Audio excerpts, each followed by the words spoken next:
политичката власт ќе ги реши проблемите на судската, а посебно не со сечење глави натре во судската власт. Значи, прво не е само критично, него решава вистинскиот проблем. Вистинскиот проблем се политичките влијанија. Што ќе биде прв индикатор дека власта ги трнала рацете од судската и обвинителската сфера? Овиот судскиот совет веднаш се пуштија на кацарска да покажат дека не се непријатели на извршната власт, туку дека се спремни да соработуваат. Не се работи со тоа се погрешни сигнали од двете страни. Или е парадоксално специјализант да зема плата од 26.000 денари? Откако ќе дадете 14.000 евра како доктор и работите за 26.000 денари и дежурата, треба да доплатите 1.000 денари за државата да ви издаде уверение дека вие сте станале специјалист. Зошто општините немаат капацитет за самоодржливост? Па веројатно од лошото менаџирање на самите општини и можеби наследените долгови во минатото. Може ли да се очекува враќање на екс-премиерот и лидер на МРДП Никола Груевски и правно да биде рехабилитиран? Мислам дека не е невозможно да поминат роковите и да се врати Груевски. И в суштина застарувањето беше веројатно најлошата последица од целата преказ. Општина Центар која важеше за јадро на Социјалдемократскиот сојуз, таму претрпевте голем пораз. Имавме голем револт во изминатите неколку години, кој што се покажа на овие парламентарни претседателски избори. Корупцијата во судството и обвинителството спреги со власта и бизнес заедницата. Класични семејни стебла со криени дела до застарување. Долги предистражни постапки и притвори што се повеќе значат затворски казни без пресуди. Веројатно и на гледачите им е досадено со овие стерилни воведи или тези кои се одговор или се обновени дилеми.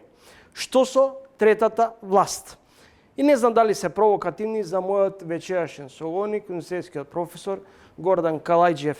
Професор Калајџиев, веројатно македонскиот премиер Мицковски е решен на сериозен рез во судскиот совет и советот на јавни обвинители. Дали решението со распуштање на советот на обвинители и судскиот совет би можело да допринесе околу подобрување на сликата во македонскиот правосуден систем? Прво, премногу големо значење му се дава на судскиот совет, а и на советот на јавни обвинители, во смисла и на фактот дали од неговата работа или од неговиот имидж, односно перцепцијата на неговото работење, зависи вкупниот степен на доверба во институциите во судството. Од определени причини или некои немили епизоди, јавноста некако ја го привлечува внимание.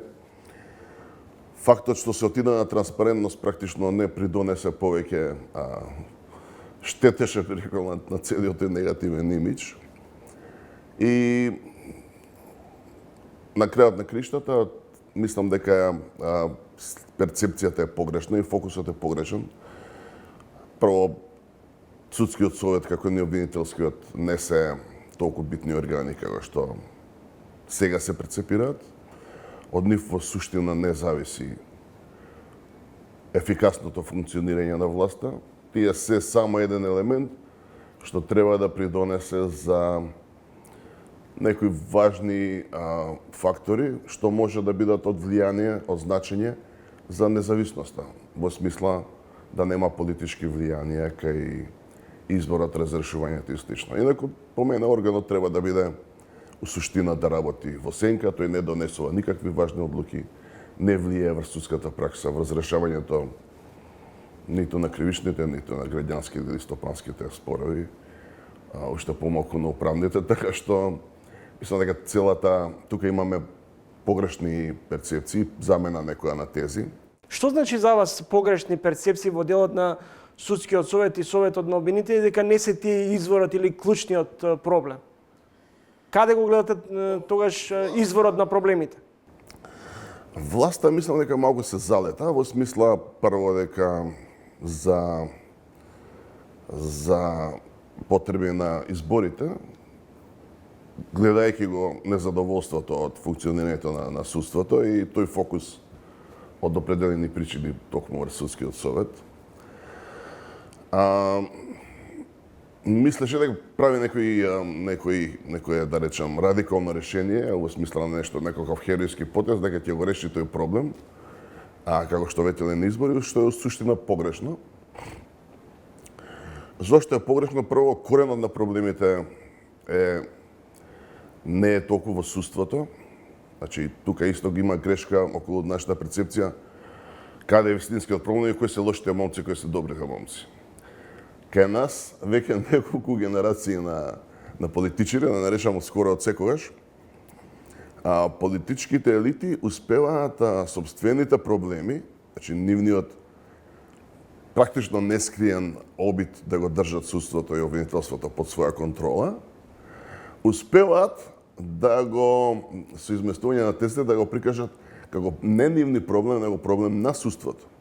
И сега лошите момци се судиите и гледате, имавме претходно Заев кога дојде на власт, ветуваше чистка, сега овие исто ветуваат разрешување, сечење глави и слично, што е практично спротивно на самата идеја на судскиот совет и на целата приказка за поделба на власта и тоа што го викаме checks и balances. Мислам дека нашите политичари никогаш не ја разбраа вистински поделбата на власта и која е меѓусебната улога, особено на извршната власт со судската. И оттаму овие во суштина погрешни идеи или пристапи дека политичката власт ќе ги реши проблемите на судската, а посебно не со сечење глави внатре во судската власт. Значи, прво не е само критично, него решава вистинскиот проблем. Вистинскиот проблем се политичките влијанија, кои што каде изворот го имаат повеќе во страната на политичарите, отколку во страната на судиите. Не беше многу јасно дали идејата на ВМРО и на владата е во менување на моделот или во персонални разрешувања. Како што гледаме нивната програма, тие остануваат со идеја за тој модел на мешовит совет. Значи, остануваат на идејата за да има и судски и несудски членови, избрани од страна овие другите од парламентот и од председателот. Вистинскиот проблем во суштина е дека токму овие што доаѓаат надвор од судството се поголемиот проблем и се избираат како партиски послушници наместо да бидат експерти кои што ќе гарантираат независноста на судството. Професор Каледжиев, се чини како да се обидете да ја релативизирате улогата на судскиот совет и на советот на обвинители, за кои има и народните партнери на неколку наврати велат дека мора да се направат сериозни промени, реформи во тој дел, иако велат дека прерадикален е чекорот за нивно целосно распуштање. Каде е чарето? Морам да признам дека ниту Мицковски, ниту неговата партија јасно објаснија, ја не знам дали нив им е јасно, што вистински сакаат. Ако не сакаат да го менуваат моделот, за менување на моделот исто тешко станува збор, затоа што ние немаме подобар модел што ни се нуди. Иако е општо познато дека овој модел на судско самоуправување во некоја смисла не е премногу успешен, но и натаму се препорачува како најдобро можно решение во новите демократии. Дека проблемот нема да се реши само со менување на законите, ние упорно веруваме во законскиот илузионизам, имено дека менувајќи ги законите, ќе ги решиме проблемите.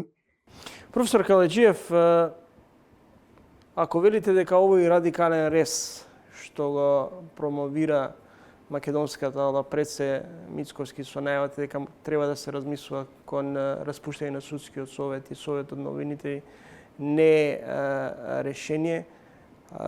Дали ќе оставиме на саморегулација меѓу судиите и обвинителите, а со тоа и да продолжи на некој начин овој клиентелистичко коруптивен модел на функционирање и натаму. Мојата идеја не беше, ако ме свативте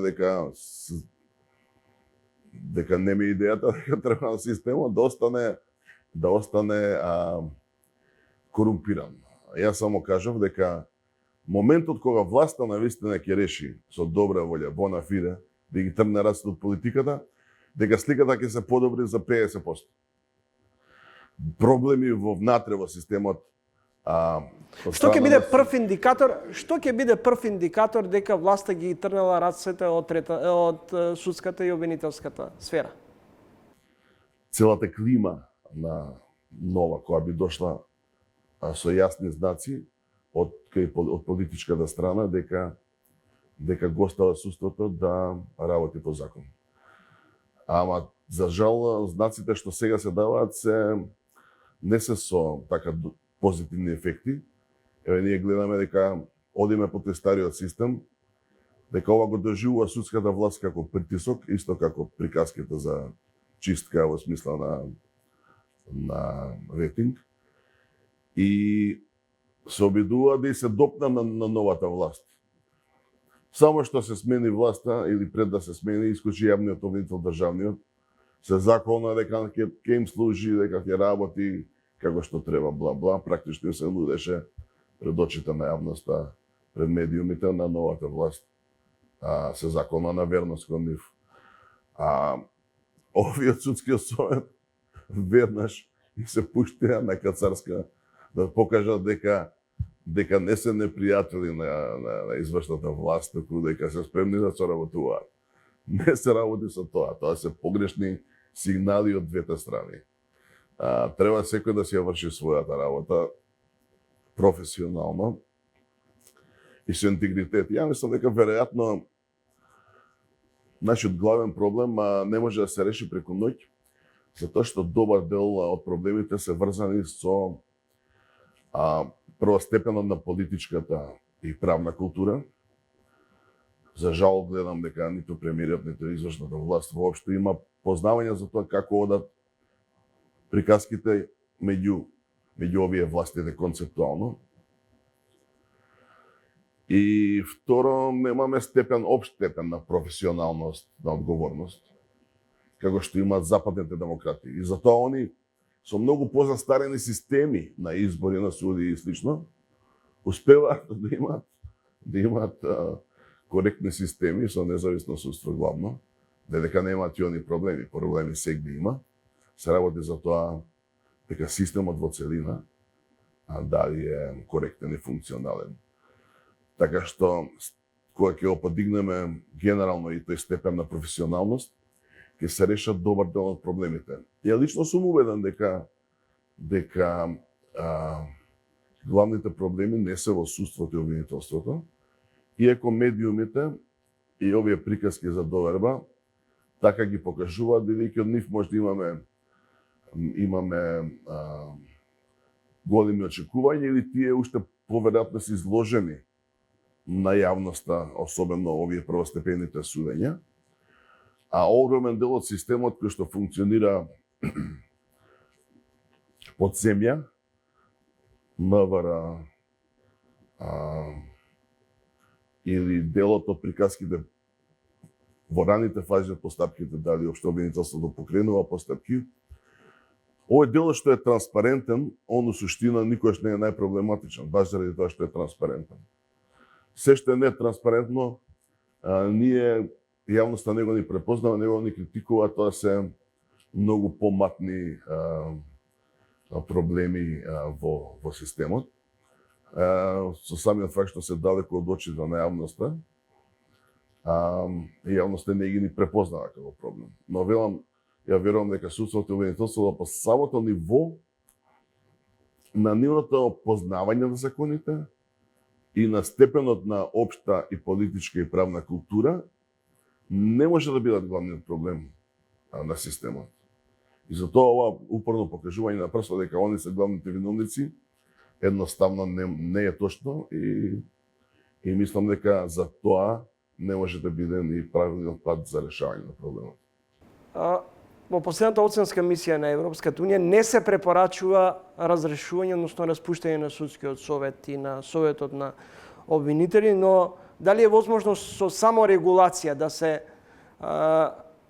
подобри состојбата или сликата и да се врати довербата кај делителите на правдата? Ја навистина не знам зошто овие извештајот неговото образложение и вкупните материјали не се достапни ниту на јавноста, ниту на стручната јавност. Да слушам дека не се достапни ниту на оние целосно, на оние во комисијата што работи на примена на препораките на оваа експертската мисија на Европската унија. Тоа ми е нејасно зашто тој материјал би бил на некој начин класифициран. Напротив, тој треба да е основа за една широка дебата, особено стручна дебата, која што е преку потребна и која што мислам дека е правиот пат да се бараат решенија. А најбрзиот пат не е со сечење на глави, а туку е би бил кога политичката власт вистински ќе прекине со влијанието, со обидот да влие врз судската власт, состојбите веќе ќе бидат многу подобри. Нашата правна регулатива воопшто не е лоша, таа е веќе на ниво на условно речено кооперативно најдобрите решенија. Значи ние имаме проблем токму со начинот на кој што ги практикуваме властите. И тука според мене повеќе е проблемот во политичката власт. Ја не викам, не зборам само за ова. Зборам за политичките елити наназад или сите до сега.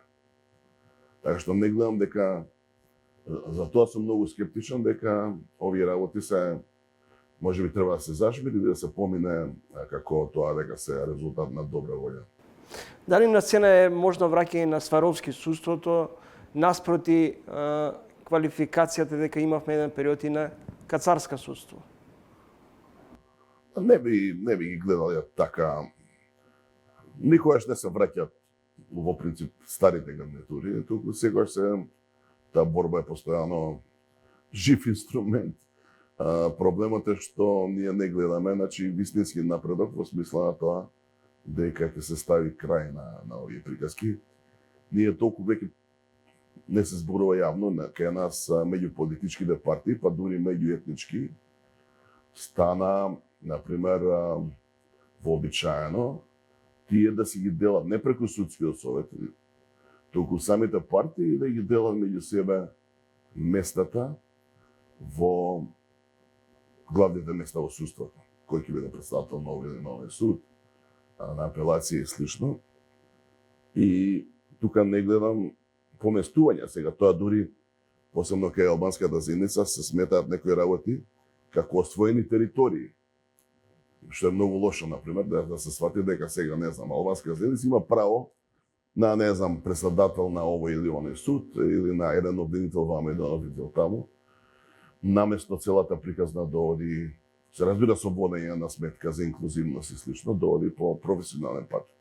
Така што ние, во суштина, сме вистински далеку од добри практики и методот што го избира или што го нуди власта со вакви резови, исто така не е начин на кој што би се постигнали резултати. Па дури не гледам знаци дека на таа добра волја. Например, ќе го кажам примерот со затворскиот систем. Ние во затворскиот систем со години наназад од страна на Комитетот за заштита од тортура, една од главните критики што ги трпиме покрај состојбите во затворот и Дризово, се политичките влијанија врз местата во затворскиот систем, од извршување на санкции преку директорите во затворите и нешто малце подале, дека тие наместо на професионалци се доверуваат на луѓе кои што поема немаат. И наместо да ги решаваат проблемите, тие придонесуваат за натамошно корумпирање на системот. И еве сега, например, во тој сегмент имаме наместо поместување позитивно, гледаме дојде човек кој што е тотално надвор системот, историчар, поема нема за затворскиот систем и ќе биде предмет на нова критика. Сакам да кажам дека не гледам дека ова е се како резултат на некоја поширока политика за прави луѓе на прави места и за доследно прочитување на поделба на власт.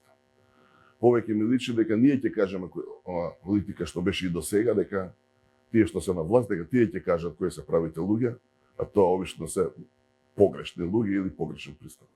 Следите тренинг, гостин во емисијата универзитетскиот професор од Правниот факултет Гордан Калајджиев. Професор Калајджиев, јавно ги поддржавте брзите промени на кривичниот законник за намалување на рокот на застареност. Треба високи казни да се заменат со конфискација на имот. Дури и екс-председателот Стево Пендаровски во интервју за емисијата Тренинг тогаш ве пофали дека одлични идеи сте предлагале во делот на измената на кривичниот законник. Но бевме атак на критики во делот на меѓународните партнери кои велеа дека овие измени на кривичниот законник не се во насока на подобрување на правната сигурност. Па тука нашата реалност сака одма да ви залепи етикета или да ве направи поддржувач.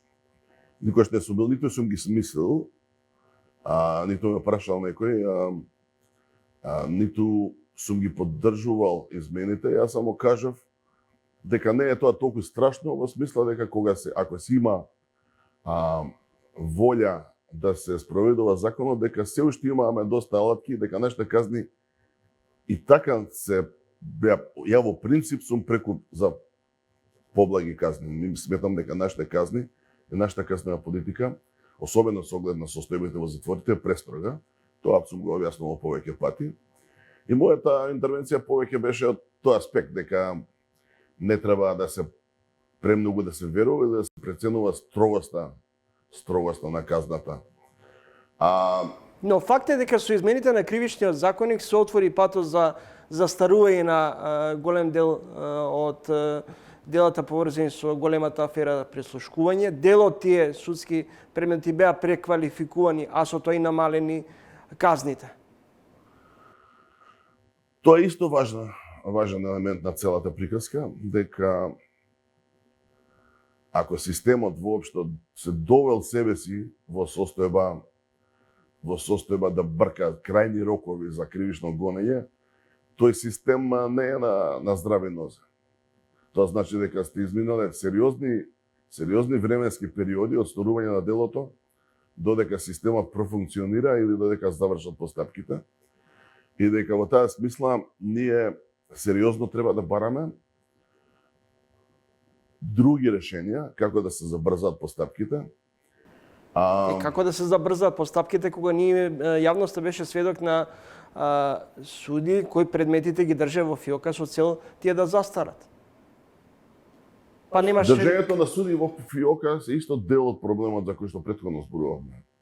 Врзано со сериозни политички влијанија. Дури тоа не се веќе ни случаи на корупција, бидејќи не верувам дека судиите би го рискирале собствената кариера за од лукративни причини. Тука се мислам дека посериозни пред се политички влијанија, кои што се дел од проблемов за кој што претходно зборувавме, за генерално за политичките влијанија. Верите дека судиите не би си го рискирали за клиентелистички или за намери својот професионален ангажман. Но еве, класичен деман, најнов, перење пари на над 30 милиони евра за неплатен ДДВ. Настрада еден камен, еден наимен тракторист, неколку други што признае вина. Но главните актери од УЈП и битолскиот бизнисмен избега од со наполнети куфери пари. Па не сум премногу расположен да ги коментирам сега некои конкретни случаи. Ниту претходно коментирав ова што го спомнавте, случајот за актуелниот случај со врховниот судија и наводното земење мито, бидејќи тоа прво не е докажано. Тука имаме и сериозни процесни проблеми, дека полицијата тоа го презела на своја рака, иако законот за кривична постапка бара овие мерки на симулирање на давање на мито и земење на мито да се определуваат само од јавниот обвинител. А штом го има регулирано тоа дека тоа е во рамки на овластувањето на јавниот обвинител, автоматски значи а контрарио дека тоа полицијата сама не може да го преземе, туку мора да оди преку обвинителот. Така што ќе биде тука доста и правно комплицирано се и дали како воопшто ќе заврши тој случај, дали тие докази воопшто ќе бидат законити. Професор Каледжиев, дали како може да се помилуваат осудените за собранискиот пуч? Тука, иако што гледам, се размислува за два главно пристапа. Едниот е да оди преку помилување, што е по мене поедноставен. Председателот на државата да ги помилува. Сега слушаме нели дека некои од овие не сакаат да бидат помилувани. Тука дори законот не ни предвидува нивна волја, дали сакаат или не сакаат, едноставно тоа го остава како на суверенот на председателот. Другото би било, ако сака да се испочитува таа нивна волја, преку некоја форма на ново судење. Единствено што гледам јас како опција е преку иницијатива на државното обвинителство и правниот лек барање на заштита на законитост, бидејќи тој во нашиот систем е најширок правен лек, ако и самото обвинителство во некој случај утврди дека имало грешка, признае грешка и сопствена, може да бара врз основа на определени повреди што ги тврди дека ги си сторени, Врховниот суд да одлучи по овој правен лек. Мислам дека е тој практично един вториот начин. Затоа што повторување класична постапка е можно само ако имаме нови факти или докази, ние такво нешто немаме. Може ли да се очекува враќање на екс-премиерот и лидер на ВМРО-ДПМН Никола Груевски и правно да биде рехабилитиран? Роковите си течат, животот оди понатаму и не би се чудал да дојде време.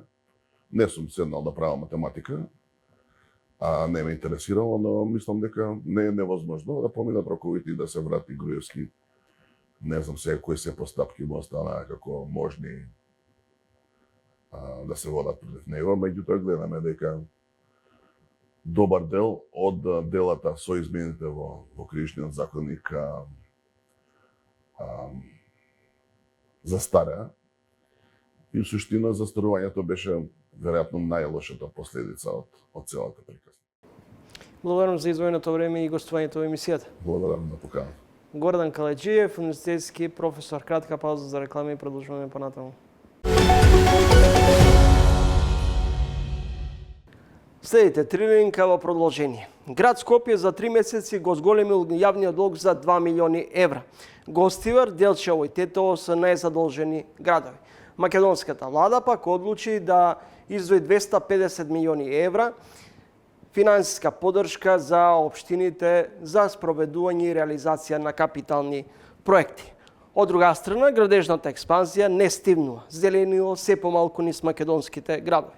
Скопје се гуши во смет, а во централното градско подрачје граѓаните се почесто се сведоци на дивење, сообраќаен хаос и гласна музика.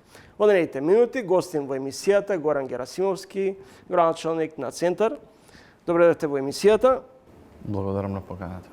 Скопјани неодамна беа сведоци на хулиганство и дивење на група млади луѓе во игралиште каде се наменети за најмалите деца. Но до кога ќе се толерира ваквото недозволено однесување кај најмладите? Да, видовме преку одредени снимки немили настани, односно штетување на детски игралишта и урбана опрема во општината. Нешто што се случува неколку години наназад, за кое што цело време апелираме со цел подигнување јавната свест кај родителите, но и кај нашите дечиња од општината, да сите заедно што повеќе се грижиме за нашето јавно добро. Како општина и во минатото, но и сега континуирано имаме одредени активности се со цел овие појави да ги намалиме, односно минимизираме. Неколкуте средби што ги имавме и во минатото, каде што се правеа координирани акции со Министерството за внатрешни работи, кои што привремено се организира и вродува со плот, ги продолжуваме и во наредниот период.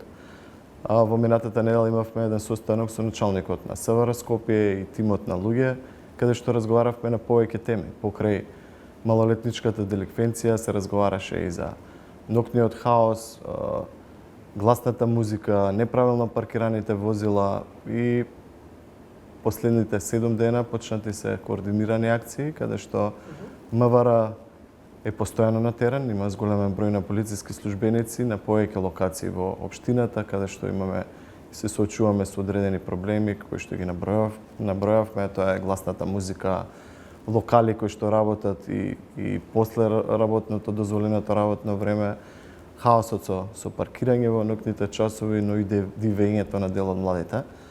Тоа вродува со плод, но тие акции мора да продолжат. Рековте дека подолг период сме граѓаните на општина Центар и генерално Скопјани се сведоци на малолетничка деликвенција. Зошто не се преземаат поригорозни мерки ако овој тренд подолг период трае? Како општина, Дали нема доволно добра соработка и координација меѓу општината и безбедносните, односно полицијата, кој потврла во овој дел? за да се реши проблемот, треба сите заедно да се вклучиме во решавање на истиот. Како општина имавме доста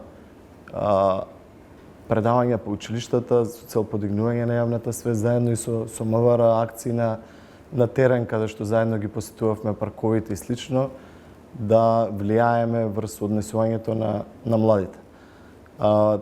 Наредниот период, покрај акциите со МВР и покрај тоа што и се договоривме и пајакот ни работи преку времено, односно до ноќните часови за решавање на проблемот со паркирање, дополнително преземавме неколку иницијативи. Имавме неколку средби со социолози, психолози и луѓе стручни во сферата, за да заедно отпочнеме одредена кампања која што планираме од месец септември, со самиот почеток на учебната година, каде што ќе се прават одредени трибини, обуки и на децата, и на родителите за подигнување на свеста. Но и нашите правници овој летен период во соработка со стручни лица отпочнуваат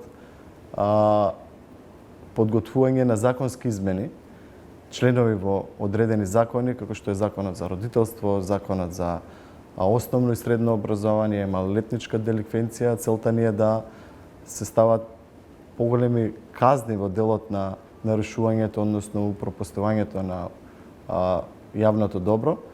Целта ни е да преку општествено одговорна компанија ги социализираме младите.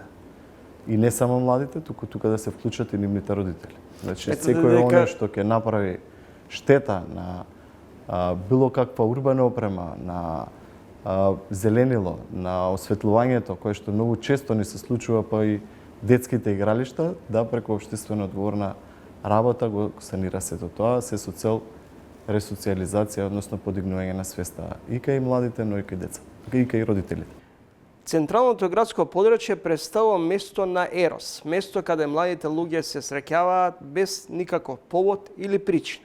Треба да биде место каде тие може да ја манифестираат својата слобода, центарот е место каде што сите маски паѓаат. Човекот се манифестира баш онаков како што е, констатира книжевниот теоретичар и филозоф Роланд Барт. Дали треба да се промени менталниот склоп, почнувајќи од родителите, па Токму тоа го говориме и токму тоа го правиме наназад неколку години, но сега со многу позасилено темпо. И тоа ни е целта. Не ни е целта да го уништиме ноќниот живот во градот. И ние сме излегувале, и ние излегуваме. Целта ни е да воспоставиме целосен ред во самата општина. И сум сигурен дека тоа ќе го постигнеме. Господин Герасимовски, на 30 јули почнува судењето за убиството на Вања Ѓорчевска и Панче Жежовски.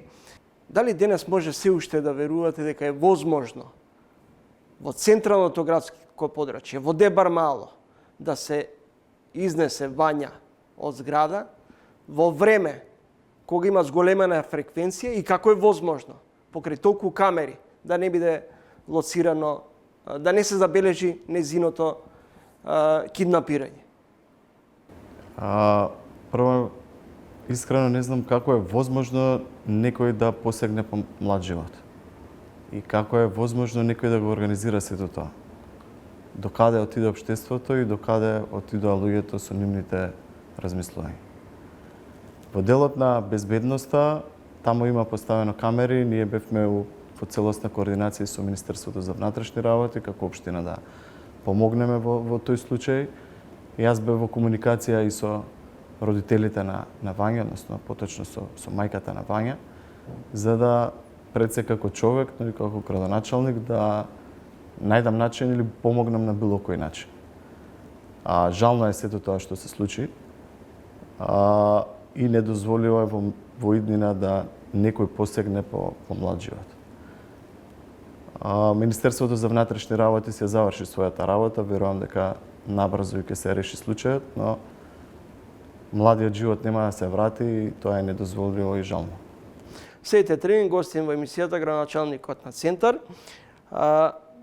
250 милиони евра од владата за развој на општините и капиталните проекти. Зошто општините немаат капацитет за самоодржливост? Па веројатно од лошото менаџирање на самите општини. И можеби наследените долгови од минатото. Иако минатата влада ги покри дел од долговите на општините кои што се таложеле со години, не се 250, оваа година се планираат околу 100 милиони евра кои што ќе се доделат за проекти на самите општини. Во координација сме со Министерството за локална и со владата, имавме и состаноци со министерот за локална самоуправа, каде што и ние како градоначалници дадовме одредени предлози и наши размислувања како да се отпочне и заврши целата постапка во делот на критериуми, како ќе се распределуваат финансиските средства и така натаму. Ние како општина имаме подготвено неколку проекти кои што верувам дека ќе ни бидат и одобрени. Општините бараат државни пари, а сопствените ресурси не ги користат, оцени во една прилика поранешниот министер за локална самоуправа Ристо Пенов. Дали за вас не е поразителен податокот дека ниту една македонска општина нема инвестицијски рейтинг, а 12 општини се со блокирани сметки? Од кога јас сум во општината, самиот буџет е во одлична состојба. Со тоа може и да се пофалиме. Иако гледаме со реализација на проектите на крајот на годината и црпиме што повеќе средства, поради тоа што тие средства се во буџетот за реализација на проекти, а не да стојат на општинската сметка самите средства, и тоа го правиме со години назад. За жал имавме едно извршно решение кое што судска постапка траеше 10 години и каде што општината се задолжува на одредена фирма да исплати 2,5 милиони евра. Јас како градоначалник не дозволив како во минатото да биде закочен буџетот, односно не бидат извлечени средствата и блокиран буџет. Набрзо после самата судска одлука направивме брз ребаланс каде што одредени финансиски средства од одредени проекти кои што за жал не ги укочија одредени институции, ги пренамеривме, односно ги ослободивме од сметката за да не биде истата блокирана. Моја цел е да сите финансиски средства кои што ги имаме на сметката ги реализираме, и тие се токму за тоа и планирани, ги реализираме преку проектите кои што ни се ставени во програма и во самиот буџет за оваа година. Дали можеби на локалните власти треба да им се даде поголема автономија на функционирање? За децентрализација се говори поголем временски период. Истата тема ја отвараме и сега, но за жал владата нема слух. Дали не сакаат да ни дадат поголема моќ и контрола врз одредени работи, не знам, не би навлегувал, но добро е да општините имаат одврзани раце и таа децентрализација што побрзо се реализира. Што станува со треска? Еден период бевте мета на критики дека наместо урбанизација сушност спроведувате бетонизација. Знаете како, имавме повеќе борби за повеќе локации. Каде што имаме важечки дуб кој што на ниво на закон, ние како општина немаме можност да не постапуваме. Имаме можност да утре одговараме или се соочиме со одредени пријави поради тоа што не се постапува. Во општина Центар во минатото имаше мораториум каде што беа укочени поголем дел од дуповите и немаше можност за градба. Меѓу дуповите беше и дупот на Треска. По завршување со судски одлуки и поништување на мораториумот, ние како општина мора да постапуваме согласно со самиот детален урбанистички план и таму каде што има можност за градба, немаме начин да тоа целосно го укочуваме. Имавме доста средби на почетокот, дури со собствениците на Треска, за да најдеме некое заедничко решение во делот на што подобро урбанизирање на самиот простор. Станува збор за поголем дуб, тука е Боњаковец 1 и 2, каде што е парцелата на самата Треска. Во тие разговори се вклучи градот Скопје, каде што баравме да се одвои само тој дел од дупот и да се донесе брз дуб, каде што истите парцели би се разубавиле, односно самиот простор би се разубавил. Но од градот Скопје добивме одговор дека се носи генералниот урбанистички план и дека во моментов не планираат никакво одвојување. И ние како општина мораме да го почитуваме законот и постапуваме паралелно со него. 1013 станови се предвидени за изградба, за што се издадено е 321 одобрение за градба во март година, според податоците од Државниот завод за статистика. Повеќе од половина од становите, 607 се во Скопскиот регион. На што се должи овој градежен бум? Дали Балканите пари завршуваат во бетон? Па не би наблегувал во тој дел, пошто не е ни наша работа, но сигурно кој ќе има поголем интерес на граѓаните, има повеќе градби. Во општината се останаат уште многу малку локации каде што може да се гради. Во процедура се неколку дупови каде што целта ни е да не дозволиме високи градби и целта ни е да што поубаво го урбанизираме просторот. Сето тоа малку споро оди поради тоа што при носење на дупот знаете дека се вклучени повеќе институции, не само општината. Ние пуштаме јавна набавка, избираме планерска куќа, отпочнува реализација на дупот, но тука има меѓуинституционален пинг-понг со носење на дупот, тој оди во градот Скопје, па се враќа поново во општината на Совет, па повторно во град Скопје, па во Министерството за транспорт и на крај доаѓа во општината и тоа е период од неколку години, можам да кажам, каде што се губи доста време за реализација на еден дуп. Господин Герасимовски, може ли да се зборува за урбано Скопје, каде во централното градско подрачје ја имаме универзална сала ќуморосана, немаме градски парк со реквизити, каде што централното градско подрачје наместо урбано всушност ни се бетонизира, односно на секој чекор никнуваат згради. Во делот на универзална сала и ние како општина, јас лично како жител на Центар, очекував и сакам што побрзо да се реализира тој проект. За жал настана една несакана ситуација каде што имавме пожар и го успори целиот процес. Од градот Скопје барат поништување на одобрението за реконструкција, поради тоа што не е градба, туку е реконструкција на самата универзална сала. Верувам дека целиот процес ќе се откочни и за брзо ќе се продолжи реконструкцијата. Во делот на градскиот парк, кој што е под надлежност на градот, секогаш е подобро да има што повеќе реквизити и подобро одржување. Иако сметам дека не е во толку лоша ситуација, поради тоа што и често го посетуваме. Под наша капа е паркот на Франкофонија, кој редовно се одржува. Имаме поставено бина која што и се користи бесплатно за одредени настани и потреби на одредени и на жителите, и на одредени невладини организации, фирми и така натаму. Во делот на бетонизација, кој што го напоменувате неколку пати, проблемот е не од вчера, проблемот е деценијски. тоа повеќе деценијски. И истите ние наследени проблеми ги решаваме, но и во моментов се гради, не велам не. Таму каде што има можност, има законска можност, има важечки дупови. А се соочуваме со проблеми од минатото, не е толку проблемот што се градело, поради тоа што имало и тогаш важечки дупови, законски можности да се гради, но имало и многу нелегални градби кои што сега ги легализираме. Има многу градби каде што фалат паркинг места.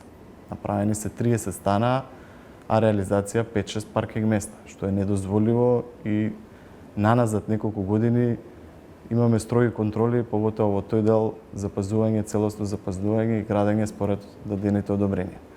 Но сите тие проблеми кои што се таложеле со години не се решаваат така лесно и едноставно.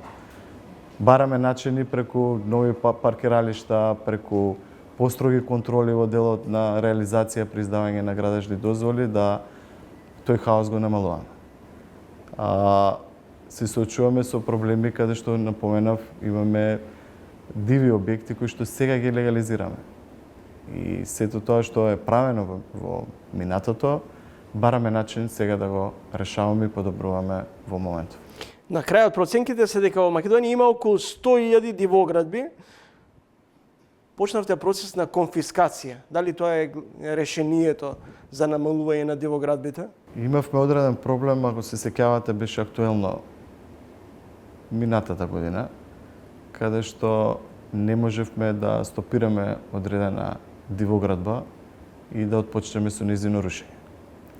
Од кога алармиравме и темата се подигна на повисоко ниво, а нас рацете буквално ни беа врзани како општина, баравме начин како да го решаваме самиот проблем. Нашите правници подготвија предлог законски измени за конфискација, кои што беа и прифатени. Истите прво беа прифатени од страна на градоначалниците на управниот одбор на ЗЕЛС. Направивме посебна комисија каде што поканивме одреден број на градоначалници, но и представници од Министерството за правда и Министерството за транспорт. Остваривме неколку состаноци со самите министри, каде што ги предложивме нашите предлог законски измени, и истите беа прифатени. Верувам дека за брзо време и ќе се отпочне самата конфискација. Зашто е предлогот за конфискација? Поради тоа што самите општини губат одредени голем број на средства на објекти каде што не можеме да ги најдеме собствениците. Нема од кого да го наплатиме сето тоа што ќе го реализираме, односно што ќе го отстраниме самиот објект. Целта ни беше на таков тип на објекти, поготово што ги имаме и ние со нашиот проблем, да државата има можност да ги конфискува и додели до општините. Верувам дека со овие законски измени за брзо време ќе отпочне процедура за конфискација на ваков тип на диво направени објекти, а самите објекти ќе бидат доделени на општините и ќе бидат прилагодени за јавно добро. Дали тоа би било пензионерски клуб, дали тоа би било пензионерски дом, дали тоа би било градинка, ќе решаваат самите општини, но добро е што овие законски измени пројдоа и се одобрени и по истите ќе може да се постапува. Последните парламентарни избори ВМРО-ДПМН извојува голема победа. Општина Центар која важеше за јадро на Социјалдемократскиот сојуз, таму претрпевте голем пораз.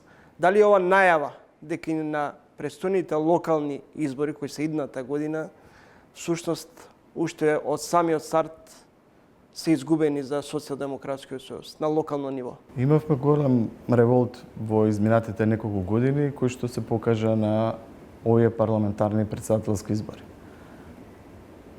Наша цел е реализација на сите проекти кои што се во тек, да истите ги завршуваме и ја реализираме онаа програма која што имаме ветено пред граѓаните. Што ќе се случува на локалните избори, знаат само граѓаните и тоа ќе го видиме за година и неколку месеци. Следете интервју со градоначалникот на општина Центар, Горан Герасимовски. Кратка пауза и продолжуваме со третиот вечерашен соговорник за ово издание на Тренинг. Следете. Државните болници се борат со недостиг од лекари. Трендот на заминување на медицински персонал продолжува. Алармантен екзодус на лекари. Податоците откриваат загрижувачки трендови. годишно околу 250 луѓе во бел мантил го напуштаат јавниот здравствен систем. А од друга страна, подолг период не им се решава статусот на приватните специјализанти, чиј број изнесува околу 500. Во овој издание на Трини со уни ќе биде доктор Александра Георгиева, председателка на Сдруженијето на приватни специјализанти. Доктор Георгиева, најпрво честитки, денови ве специјализиравте на кардиологија. И сега што понатаму? Ви благодарам за честитките, ви благодарам за поканата и шансата да проговориме на оваа важна тема. Како и секој приватен специјализант, во моментот кога ќе станете специјалист, односно ќе го завршите процесот на специјализација, вие немате работно место, односно сте, нели условно кажано, слободен стрелец на пазарот на трудот, да ги понудите вашите компетенции таму каде што се бараат, односно најчесто тоа е во приватното здравство. Ние сме една од ретките земји каде имаме државни и приватни специјализанти. Да, тоа е исклучителен феномен. Значи, приватни специјализации моментално на глобално светско ниво постојат само во Македонија, Албанија и Косово. Пред некое време постоеше во Србија, но се направи една трансформација на сите специјализанти и сега и таму нема, така да тоа сме последните 3 земји на глобално на земјината топка кои што препознаваме приватни специјализанти. Околу 14.000 евра приватните специјализации чинат за 6 месеци. Земате плата околу 26.000 денари, за разлика од вас, државните специјализанти земаат просечно околу 45.000 денари плата, плюс дежурства и стигаат до околу 1000 евра.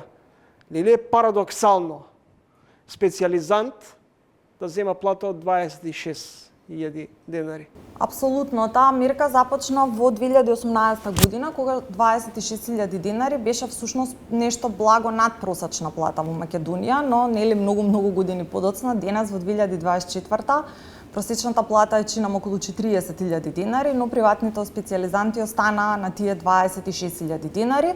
Дополнително им беше укинато здравственото осигурување, така да ниеден приватен специјализант во државата во моментот, доколку не си плаќа сам на фондот на здравствено осигурување, не може да се лечи во институцијата каде што специјализира, односно каде што и самиот лечи пациенти. Ние внимателно ги следевме изјавите на актуелниот министар, доктор Таравари, кој што говореше за укинување на приватните специјализанти, односно некоја дискусија која што би сакал да ја покрене со деканот на Медицински факултет Скопје. Најпрво е важно да кажеме дека приватни специјализации нема само на Медицински факултет Скопје, значи има дополнително и на Штипски и на Тетовски. Нивната бројка континуирано расте, бидејќи нерационално се распишуваат конкурси со огромен број на приватни специјализации, бидејќи тие се исклучително лукративни за факултетите, бидејќи да, факт е еден приватен специјализант во текот на својата специјализација би дал над 14.000 евра на факултетот по смисла нели на плаќање на својата едукација. Замислете, ова е еден личен парадоксален момент кога го дадов записникот во деканатот за Медицински факултет, нели со цел да издадат решение. Првото нешто што ми беше проговорено беше 1000 денари. Откако ќе дадете 14.000 евра како доктор и работите за 26.000 денари и дежурате, треба да доплатите 1000 денари за државата да ви издаде уверение дека вие сте станале специјалист. За мене тоа е символично, но говори за една колективна негрижа на системот кон медицинскиот кадар. Го споменавте министерот за здравство Арбен Таравари, кој уште од самиот старт со преземањето на функцијата најави голем број на реформи, амбициозно вклучувајќи и решавање на статусот на приватните специјализанти. Една негова изјава ми остави впечаток на приватните специјализанти да им се даде решение за работа, а тие да работат онаму каде што има дефицит на кадар. Тие места да бидат пополнети. Сепак ќе треба да се договориме. Со мала формулација сепак ќе треба да се договориме, всушност дали министерот остава простор, алиби дека се уште може и статусот на приватните специјализанти ваков како што е, да остане статус-кво и на подолг период. Предпоставам дека сега ќе мора да се обрати до Министерството за финансии да видат дали во буџетот има пари за вас. Предпоставувам да, тоа е финансиската импликација е сигурно една причина, но и ќе има голем отпор, предпоставувам од сите образовни структури инволвирани во процесот на приватни специализации, бидејќи тоа ќе значат над 2 милиони евра од сметките на факултетите кои што ќе треба да исчезнат магично. Дополнително, во однос на тоа ќе се договориме, не знам дали министерот смета на владата и министерката или со приватните специализанти, ние се уште очекуваме повик од кабинетот на министерот да оствариме средби и да предискутираме за нашите предлог решенија. Кога ја прокоментирав неговата изјава, ја прокоментирав во аспект на тоа, ние не сметаме дека Министерството и државата треба да преговара и да се пазари со медицинските факултети. Сметаме дека треба да се направат реформи во делот на Законот за здравствена заштита, кој што ги пропишува приватните специализации, односно да настанат измени на законот со кои што ќе се укинат. Така нема да постои правна форма да факултетите распишуваат нерационално, несоодветно на потребите на државата. Проблемот со кој што ќе се соочи министерот можеби е свесен, можеби не, има голем мисмеч. Тоа што е креирано како кадар последните 10 години и потребите на државата апсолутно не корелираат. Зошто? Затоа што приватните специализации се распишуваат врз број на слободни менторски места.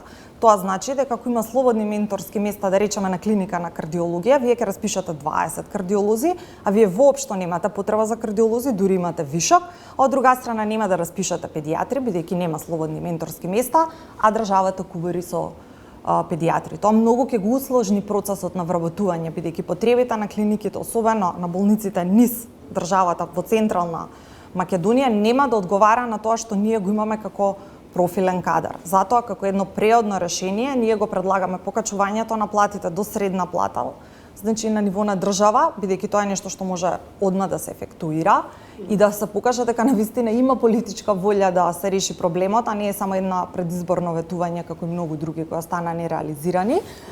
А процесот на вработување апсолутно треба да се случи, при тоа, да повторам, да се укинат приватните специализации, но да има и таму измени во Законот на здравствена заштита што ќе им даде правна предност, законски механизам на приватните специализанти при апликација, бидејќи начинот на кој што е моментално законот, доколку се отвори конкурс на било која клиника, болница, здравствен дом, без разлика, значи дека може да аплицира било кој.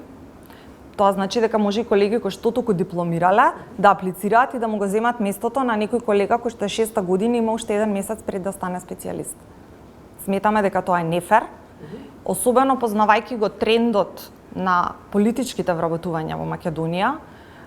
Не би сакала да имам скептицизам, но искуството ми говори поинаку. Би сакала да приватните специализанти имаат еден правен механизам да се заштитат во тие процеси на вработување, за на крајот тие 500 согласности на вистина да бидат наменети за приватните специализанти, а не за одредени нарачки.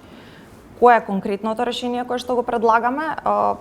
Се прават ранг листи во кои што дури 60 поени од вкупно 100 носи еден тест на писмено оценување кој што провизорно и навидум би требало да го процени знаењето на докторот кој што аплицира. Најпрвен тоа не е така, бидејќи многу често прашањата не се ни поврзани со темата за која што аплицирате. Например, јас сум аплицирала на конкурс, аплицирате за работа на клиника за кардиологија, но прашањата може да се неврохирургија, може да се инфектологија и така натаму, сосема не соодветен тестот.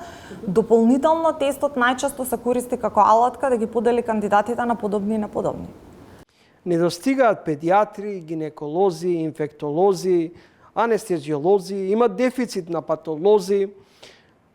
Дали ова се должи на тоа што младите лекари не се атрактивни одредени медицински струки или перспективата се повеќе ја гледаат надвор од јавното здравство? Јас би рекла дека тоа се должи на неодговорните здравствени политики на Министерството на здравство и целокупниот сите инволвирани фактори во тој круг, бидејќи за вие да станете државен специјализант, вие мора да бидете вработени. Ако клиниката за инфектологија, педиатрија или болниците не вработувале лекари кои што ги упатувале, тоа искрирало недостаток. Прашањето е зошто тоа не го правеле, зошто не планирале однапред каков тип на кадар треба. А што се однесува до приватните специјализанти, најчесто не се запишуваат на тие гранки, бидејќи сметаат дека тешко би дошле до вработување, повторно пречка се тие нарачани вработувања и дополнително на некои од тие катедри има мал број на професори, па немаме слободни менторски места и медицински факултет едноставно не распишува специјализации. Ако се пополнуваат работните места во здравството според принципот таму каде што има дефицит на кадар, сега ве прашувам лично, доколку бидете вработени? Ви рече доктор Александра Георгиева, вие ќе идете да работите во клиниката во Охрид. Би прифатила? А сте од Скопје? Ако говориме за трајно вработување, не. Доколку говориме за привремено додека болницата од Охрид не се екипира година, 2-3, апсолутно да. Не би оделе во Охрид да работите, а би заминале во Германија, да речеме. Да, апсолутно, затоа што условите во Германија се подобри, платата е многу подобра. Доколку државата бара од вас да правите жртва, државата треба да возврати таа љубов. Тоа е двонасочна улица. Која е главната причина поради која младите здравствени работници се заминуваат од државата? Фактот дека не можат да најдат вработување, фактот дека системот е исклучително нетранспарентен, преди се нормално економската сатисфакција, финансиската несигурност и на крајот од денот е потребата да се работи во една високо развиена установа. Во минатото имаше покачување на платите на лекарите. Колку висината на платата е пресудна да останете во државата? Јас би рекла дека за најголем дел, јас не можам да говорам од името на сите, е клучна. Нормално, бидејќи висината на платата го дава квалитетот на животот. А квалитетот на животот е, според мене, целта на битесувањето на секој еден човек, бидејќи тоа не го дава само неговиот личен квалитет, туку за онаа семејство кое што некој или некој би го креирал, но не е единствената причина за екзодусот. Јас повеќе би рекла дека причината за екзодусот е несоодветната организација, фрустрациите кои што се наметнуваат на младите лекари и фактот дека се чувствуваат заробени во системот. Светската здравствена организација ја нагласува критичната улога на човечките ресурси во одржувањето на функционалниот здравствен систем. Ен Јоханес, представник на СЗО, ја нагласува неопходноста од инвестирање во здравствените работници. Соработката со други земји за зајакнување на капацитетите за нега и исправување со недостиг на работна сила се суштински чекор. Дали државата не умее, не сака или не знае како да го искористи човечкиот капитал со кој располага? Рекла дека помалце од се, но клучниот проблем е намањето на стратегија. Јас еднаш во изјава кажав дека секогаш министерството започнува со секој нов кабинет. Како што ќе се смени министерот, се менува кабинетот, како што се менува кабинетот, се менува визијата за тоа како треба да изгледа здравствениот систем во државата. Вие не можете да градите здравствени политики ако на секој, 2, 3, 5 години, како што се менува министерот, константно го менуваме наративот за тоа како треба да изгледа здравствениот систем. Значи, треба да се донесат фиксни политики, кои што нели би биле среднорочни на 10 години, долгорочни на 20 години, каде што сите активни политички конституенти би се согласиле околу тие политики, за да може да имаме напредок. Се додека ние на секој 4 години ја рушиме куќата и пробуваме да изградиме од темелот нагоре, не можеме да стигнеме повеќе од прв кат. До кога македонското здравство ќе ни биде болно и каде е лекот? Македонското здравство има, според мене, се наоѓа во еден крстопат во овој момент или ќе оди кон јавно-приватно партнерство, бидејќи ќе стане неодржливо за Фондот на здравствено осигурување да сервисира услуги кои што се нереални, бидејќи некаде има превработеност, несоодветна вработеност и така натаму, или ќе дојде кон една рестриктивна политика на коректно политики уписни, каде што коректен број на студенти ќе се запишуваат и ќе завршуваат, ќе продуцираме онолку колку што ни треба и ќе дадеме конечно приоритет во капиталните инвестиции на здравството, односно ќе изградиме клинички блок, ќе ги реновираме болниците во Битола, во Охрид, во Велес, во Струга и така натаму. Или нели ќе се случи ова во наредните 10 години или јас сметам дека ќе оди кон некаква форма на приватизација, кој што ќе биде голем проблем за граѓаните, не за докторите преди се, бидејќи ние сме сепак социјална држава и тоа бесплатно здравствено осигурување ќе треба да остане во минатото. Доктор Георгиева, што ќе биде пресудно? Или кој ќе биде моментот кога ќе речете овде нема перспектива, ќе се заминам?